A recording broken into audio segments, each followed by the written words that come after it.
Once upon a time, I gave someone I cared about a priesthood blessing of healing. I told them in the blessing that the next day they would be healed of their sickness.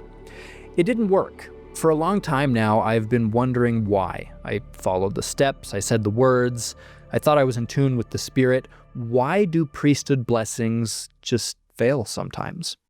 Not surprisingly, I quickly learned that I was not alone in this question. In fact, people have been trying to understand charismatic healing for literally thousands of years now. In Matthew 17, a father brought his afflicted child to Jesus. He told Jesus, "I brought him to your disciples, but they could not heal him." Clearly they tried, and it didn't work. The disciples came to Jesus privately and said, "Why could we not cast it out?" In one account, Jesus says it was because of their unbelief. In another, he says that only prayer and fasting would have worked. Clearly, the process was not as simple as the disciples had thought.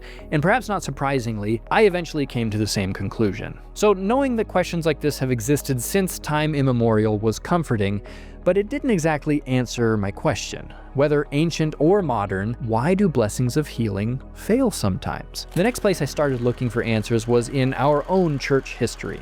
Over 150 pages of historical research later, my understanding of healing was actually revolutionized, and I'm going to tell you why. In the early decades of the church, charismatic healing took many different forms. If you sprained your ankle, they might have anointed and laid hands on your ankle. Consecrated oil was not just considered holy, in a sense it was also considered medicinal. Many people literally drank it. Some would anoint their entire body with oil. Animals were even blessed sometimes. For a long time, it was extremely popular to be baptized for health. And despite the method, sometimes these healings worked and sometimes they didn't. But from the chaos, there was a paradigm-changing principle that emerged. For most of my life, I have viewed healing exclusively as a priesthood thing.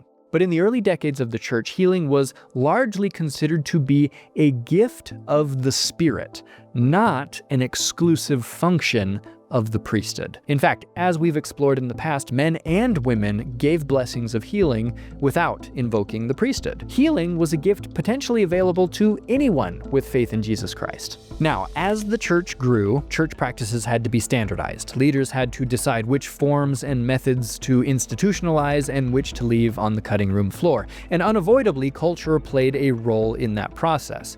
For example, most Protestants in Joseph Smith's day were cessationists, meaning that they believed that the gifts of the Spirit, like the gift of healing, were things of the past.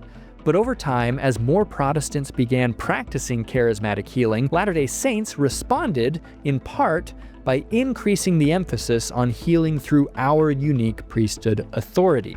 The scriptures do sometimes call on priesthood officers to engage in healing, but healing through priesthood authority was also an identity marker that set us apart from other Christians. So I wanted to know why priesthood blessings fail sometimes, but now I'm also wondering if healing worked in the early years without priesthood authority, why do we need it for healing today at all? As I wrestled with this topic, I came to what, looking back, seems like an obvious conclusion. When your family does a special fast for a loved one to be healed, that's not a priesthood ordinance. Neither are your personal faith-filled prayers for healing. Alma the Younger received spiritual healing through the faith of his father. Priesthood is the divinely appointed institutional channel through which healing can happen.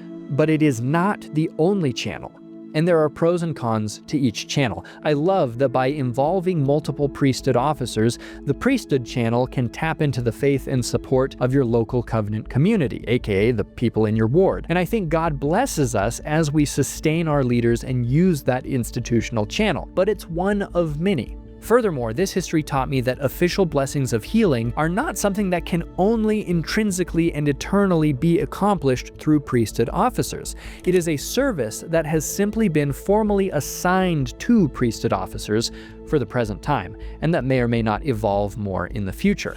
Again, helpful information, paradigm-shifting information even, but I still hadn't found the answer to my burning question.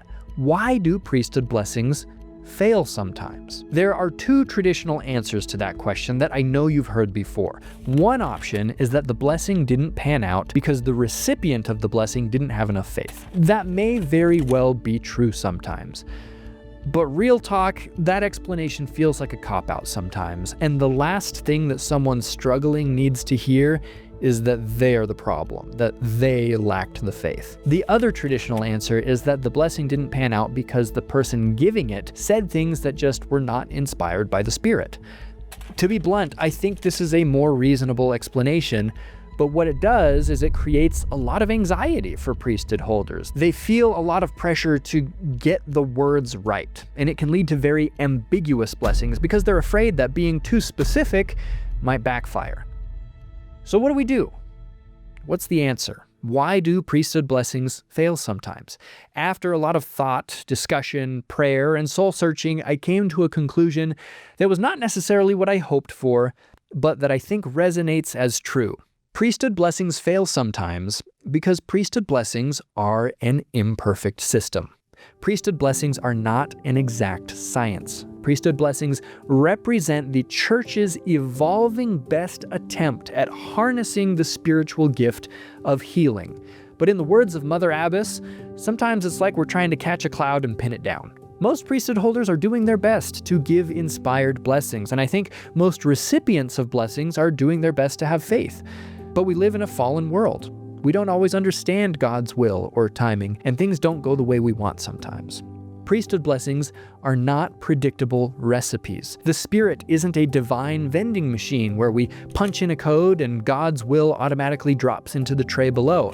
Instead, the blessings someone receives are based on dynamic relationships whose intricacies are much more far-reaching than the 5-minute boundaries of the blessing itself. There might be a variety of reasons why specific blessings don't pan out, depending on the scenario. But while we may not always receive a specific answer as to why blessings fail sometimes, there are a couple of ways we can shift our paradigm so that we're more comfortable with not always having the answers.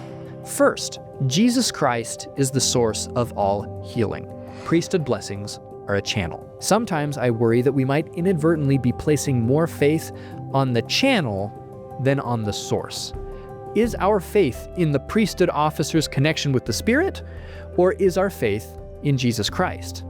If we place too much faith in the giver of the blessing, we may be setting ourselves up for disappointment if the blessing fails. Of course, we hope that the priesthood officer's words are inspired, but when our faith is centered on Jesus Christ, then we have confidence that His will be done no matter what words are spoken. Like Shadrach, Meshach, Abednego, and many others, let's try to get to the point where our faith in the Lord is anchored in our love for God, not on outcomes. Second, we need to understand that struggling to discern God's will is not a wrench in God's plan. It is God's plan. It's not supposed to be easy. He doesn't expect priesthood officers to be perfect at it. Think about this. If every blessing was always perfectly fulfilled, there would be no need for faith. Priesthood officers are not always a crystal clear window through which the will of God effortlessly shines.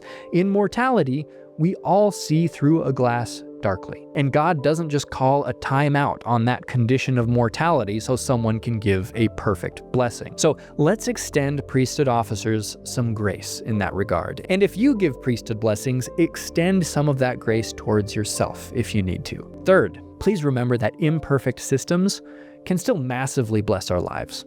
I can't stand rush hour on I-15, but getting from A to B would still be a heck of a lot harder without the freeway. As I was writing this episode, there was a power outage and my computer shut off. It's not a perfect system, but I'm not throwing my computer out the window. The healthcare system drives me up the wall sometimes, but my wife and children probably wouldn't be alive today without it. Priesthood blessings don't always go the way we want, and some people might be tempted to just throw the baby out with the bathwater. I can't do that because I know that sometimes blessings do miraculously work out, and I've felt the power of the Spirit that can attend them. Even as I've gone about studying this very topic, I've seen how the Lord has helped me and nudged me along the way.